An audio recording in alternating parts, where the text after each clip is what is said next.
छोटे शहरों में दो ही चीज़ें होती हैं, या तो आप डॉक्टर के लिए जाएंगे या फिर इंजीनियरिंग के लिए। डॉक्टर बनने का भी एक ख्याल था, लेकिन किसी ने मुझे बता दिया था कि वो बहुत डिफिकल्ट होता है और उसमें मतलब पूरी ज़िंदगी भर पढ़ना पड़ता है। मतलब वो कभी भी ख़त्म नहीं होती। वो मतलब मैं होमवर्क करता था, जितना क्लास में बताया गया सिर्फ उतना करता था, उससे एक्स्ट्रा मैं बिल्कुल नहीं करता था। उसके बाद वीकेंड्स पे फिल्म्स देखता था, तो फिल्म्स का शौक वहाँ से लगा। एक्चुअली कोटा ने वो डेवलप किए वो चीज़। कोटा फैक्ट्री के ऐसे जादूगर जिन्होंने आपके दिलों में ऐसी पंचायत लगा दी है कि वो हर घर के अभिन्न हिस्सा बन गए हैं। हमारे साथ हैं सचिव जी, जीतू भैया उर्फ जितेंद्र कुमार। कैसे हैं जितेंद्र जी आप? मैं बहुत बढ़िया हूँ, कैसे हो? Thank you.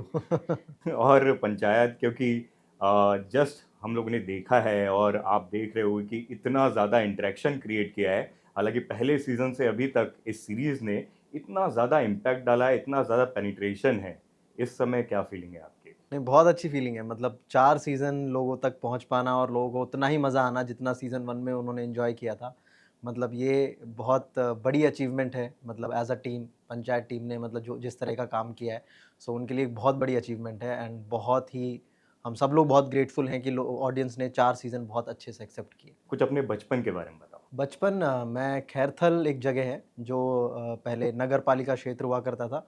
अभी जस्ट वो 2 साल पहले ज़िला बनाया गया है।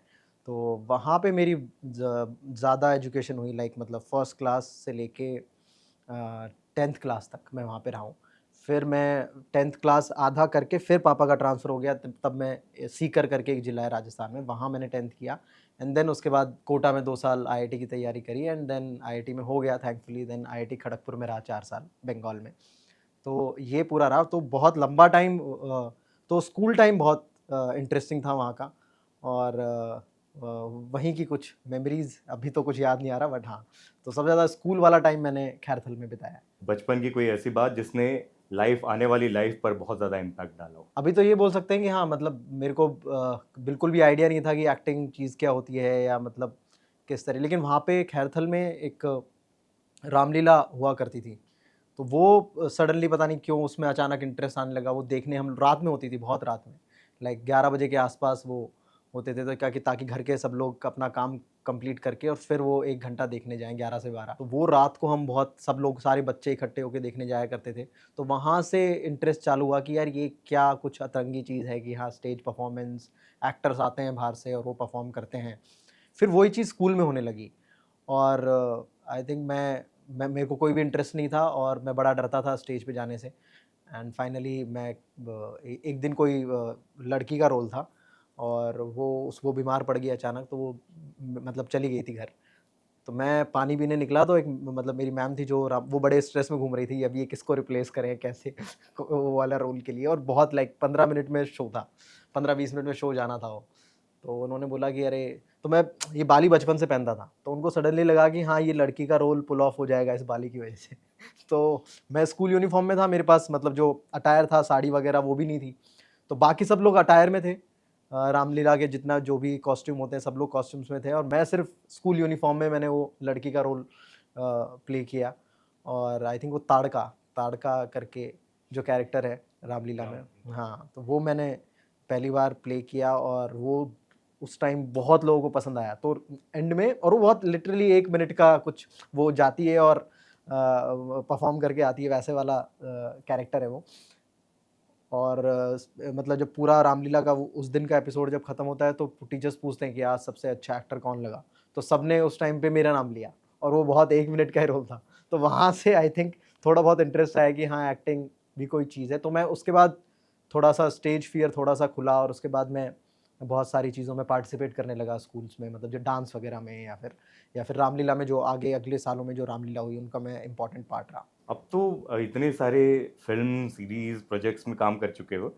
अभी के आपका जो मेथड है वो उस पे तो बात की जा सकती है, लेकिन जब ताड़का आप कर रहे थे जिसके लिए बेस्ट एक्टर उस दिन के लिए घोषित हुए, उस समय का मेथड क्या था?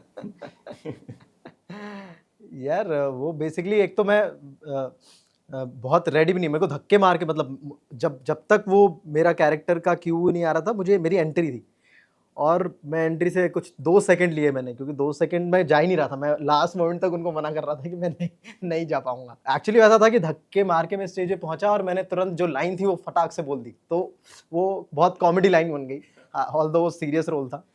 तो आई थिंक धक्के से मैं एक्टिंग में आया हूँ, तो मुझे वही वो जाने दे, क्रक्स जाने है। भी दो यारों का सीन याद आ रहा है। कुछ वैसा ही हुआ था। और बहुत स्टूडियस थे, एकेडमिक्स में अच्छा कर रहे थे, टॉप किया था आपने 10th में अपने स्कूल में, है ना, मैं अगर गलत नहीं हूँ। फिर ये तभी से सोचा हुआ था कि इंजीनियरिंग में जानी है या फिर क्या करना है? हाँ, इंजीनियरिंग में जाना ये बहुत टाइम पहले से ही डिसाइडेड हो गया था, क्योंकि घर में सब लोग इंजीनियर थे। मेरे ताऊ जी इंजीनियर हैं, मेरे पापा इंजीनियर हैं, मेरे जो ताऊ जी के बेटे हैं बड़े भाई वो भी इंजीनियर हैं। तो माहौल एक पूरा इंजीनियरिंग का था, और सब लोग एक के बाद एक अच्छे कॉलेजेस से सब ने इंजीनियरिंग की है। तो बस एक ही चीज़ रह गई थी कि किसी ने आईआईटी में कोई नहीं गया।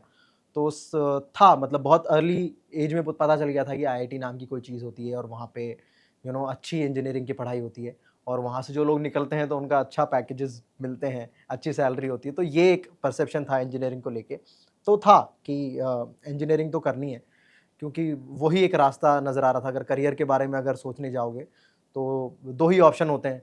अगर उस टाइम पे छोटे छोटे शहरों में 2 ही चीज़ें होती हैं, या तो आप डॉक्टर के लिए जाएँगे या फिर इंजीनियरिंग के लिए जाएँगे। तो उल्टा मतलब लाइक जब बहुत छोटा था तो डॉक्टर बनने का भी एक ख़्याल था, लेकिन किसी ने मुझे बता दिया था कि वो बहुत डिफ़िकल्ट होता है, और उसमें मतलब पूरी ज़िंदगी भर पढ़ना पड़ता है। लाइक मतलब वो कभी भी ख़त्म नहीं होती, वो ख़त्म नहीं होता। वो तुम्हें हमेशा नई दवाइयों के बारे में या नई सर्जरीज़ के बारे में हमेशा रिसर्च करनी पड़ती रहेगी, और तुम्हें हमेशा पढ़ते रहना पड़ेगा। तो मेरे को लगा कि हाँ, इससे बेटर है कि इंजीनियरिंग है, 5 साल का भी कोर्स होता है, ये 4 साल का है तो जल्दी ख़त्म हो जाएगा। तो वो हमेशा रुझान इस वजह से कि कम पढ़ाई होगी, इंजीनियरिंग की तरफ रहा। आप कोटा फैक्ट्री के जीतू भैया हो और बहुत सारे लोगों की लाइफ में बहुत इंस्पायर किया, आपने इम्पैक्ट डाला है। आप खुद कोटा में गए, वहाँ के फैक्ट्री के एक प्रोडक्ट रहे। कैसा आपका एक्सपीरियंस था? बहुत अच्छा एक्सपीरियंस था। मतलब काइंड ऑफ मतलब एक बार जो बोलते हैं कि हाँ, पहली बार तुम घर से बाहर निकलते हो, और वो बहुत बहुत यंग एज होती है, वो उतनी यंग एज में बाहर निकलना बहुत कुछ सिखाता है। तो सीखने को बहुत मिला कोटा में, और अपनी लाइफ कैसे कंडक्ट करनी है, और डिसिप्लिन कैसे लाना है चीज़ों को करने में, क्योंकि वहाँ पे आईआईटी क्रैक करने के लिए तुम्हें एक मतलब ये ज़रूरी नहीं है कि तुम्हें 6 बजे उठना है और 6 बजे उठ के पढ़ाई करनी है, बट अपने हिसाब से एक डिसिप्लिन तैयार करना है, और उसको एवरीडे सेम प्रोसेस फॉलो करना है, जो भी तुम्हारा है। मतलब तुम भले ही 6 बजे मत उठो, बट 9:30 बजे भी उठ रहे हो, बट जितने घंटे भी पढ़ रहे हो वो फिर रेगुलर होना चाहिए। तो वो डिसिप्लिन की आदत डालना, तो बहुत सारी चीज़ें कोटा ने अंदर डाली हैं, और वो प्रेशर बहुत होता है उस समय, और खासकर आईआईटी जैसी इतने मतलब देश का सबसे सर्वोत्तम संस्थान है, वो क्रैक करना, वो प्रेशर, उस समय वो जो प्रेशर है वो उससे कैसे डील करते थे आप? आई थिंक बहुत जल्दी स्टेज में मतलब 10th ऐसा बोला जाता है कि 9th बहुत डिफिकल्ट होती है, 10th थोड़ी सी कम डिफिकल्ट होती है रिलेटिवली 9th के। तो वैसा ही हुआ, जो जब 10th से 11th में गए तो 11th बहुत डिफिकल्ट मानी जाती है। तो 10th के बाद जो 11th का लेवल बढ़ा, प्लस जो आईआईटी का सिलेबस था, जो वहाँ पे करा रहे थे, कोटा के जो कोचिंग में जो सिलेबस था वो जो करा रहे थे वो बहुत डिफिकल्ट था। तो कोटा में जाते ही रियलाइज़ हो गया कि बहुत डिफिकल्ट चीज़ है। तो प्रेशर समहाउ अपने आप हट गया। मुझे लगा कि ये डिफिकल्ट है, पता नहीं होगा कि नहीं होगा।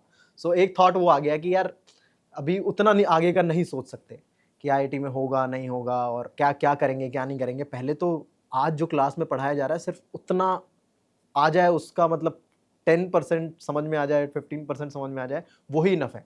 तो उस लड़ाई सिर्फ़ उतनी सी रह गई थी। फिर धीरे-धीरे मतलब लाइक अ, जब मेरे को लग रहा था कि अगर आईआईटी का एग्ज़ाम अगर 400-500 नंबर का है, उस टाइम की बात है, 400-500 नंबर का है, तो आपको 80-90% मार्क्स क्रैक करने पड़ेंगे।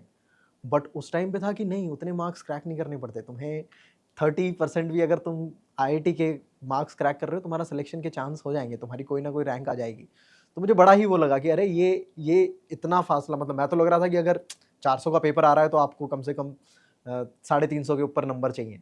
पर उस टाइम पे वो नहीं था। उस टाइम पे क्योंकि पेपर डिफ़िकल्ट बहुत आते थे, कॉम्पिटिशन बहुत था। तो अगर आप 30-35% भी क्रैक कर रहे हो तो भी आपका चांस है कि, तो समहाउ अपने आप वो प्रेशर कम होता गया। मेरे को थोड़ा बिलीफ आता गया कि 30% तो मैं कर ही लूँगा।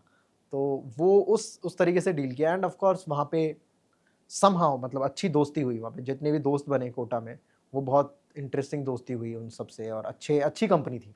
मतलब हम लोग चिल भी करते थे, काफ़ी कोटा भी काफ़ी एक्सप्लोर करते थे, कोटा की अलग-अलग जगहों पे जाके खाना खाते थे, वो जो कोटा चाय फैक्ट्री पीते में थे। जैसे दिखाया हाँ गया है, हाँ, बहुत तो सारे आपके उसमें इनपुट्स रहे होंगे, अब ऐसा नहीं है लेकिन वो कहीं ना कहीं वो हाँ, कहीं दिखती न है कहीं कहानी। वो हाँ, कैरेक्टर में वो चीज़ें आ जाती हैं, बट कोटा मैं बोलूँगा कि हाँ, सबके अलग-अलग एक्सपीरियंस होते हैं। तो उस जो अभी अपन ने कोटा के 3 सीज़न देखे हैं, उसमें जो राइटर्स हैं, उनके ज़्यादा इनपुट्स हैं। जिन उनकी क्योंकि वो भी कोटा से हैं समहाउ, तो उनकी जो लाइफ़ की चीज़ें रही हैं, वो उन्होंने उसमें डाली है। और उससे भी ज़्यादा जो अभी चीज़ें हैं, वो हमारे टाइम पे थोड़ी-सी अलग थी। तो जो अभी करंट मॉडर्न कोटा है, उसकी चीज़ें ज़्यादा हैं, अभी वाले सीरीज़ में। उस समय फ़िल्म देख पाते थे या एकदम पूरी तरीके से फ़ोकस चाइल्ड थे? मैंने कई लोग को देखा है कि वो 18-20 घंटे एक चेयर पे बैठ के लगातार पढ़ते हुए और मेहनत करते हुए अपने घर के लोगों को, वैसे स्टूडेंट थे या फिर नहीं, पढ़ाई के समय पढ़ाई और बाकी चीज़ भी करनी है? थे मतलब जो मतलब 16-17 घंटे पढ़ने वाले बच्चे थे वहाँ पे और बहुत पढ़ते थे, मतलब कोचिंग भी करते थे और उसके बाद ज़रा भी टाइम वेस्ट नहीं करते थे, सीधा पढ़ाई में और कमरे में घुस जाते थे। तो वैसा माहौल था, ऐसा 20% लोग ऐसा करते हैं वहाँ पे, 16-17 घंटे पढ़ते हैं और काफ़ी मेहनत करते हैं वहाँ पे लोग। बट मैं वैसा नहीं था, मतलब मैं होमवर्क करता था, जितना क्लास में बताया गया है सिर्फ़ उतना करता था, उससे एक्स्ट्रा मैं बिल्कुल नहीं करता था, ठीक है? एंड हाँ, मतलब फ़िल्म्स की ज़्यादा आदत वहीं लगी। 11th तो बहुत डिफ़िकल्ट सिलेबस था, तो 11th तो बहुत अलग तरीके से निकला, बट 12th थोड़ा-सा सडनली फ़ील हुआ कि ये तो बहुत ईज़ी है, मतलब 11th जितना डिफ़िकल्ट नहीं है इसका सिलेबस। तो जैसे वो ईज़ी लगा, तो फिर बाकी टाइम फिर फ़िल्म्स की आदत पड़ गई समहाउ। वहाँ पे उस टाइम पे बहुत सारे साइबर कैफ़ेज़ होते थे, तो अपना क होमवर्क करता था, उसके बाद वीकेंड्स पे फ़िल्म्स देखता था। तो फ़िल्म्स का शौक वहाँ से लगा, एक्चुअली कोटा ने वो डेवलप की है वो चीज़।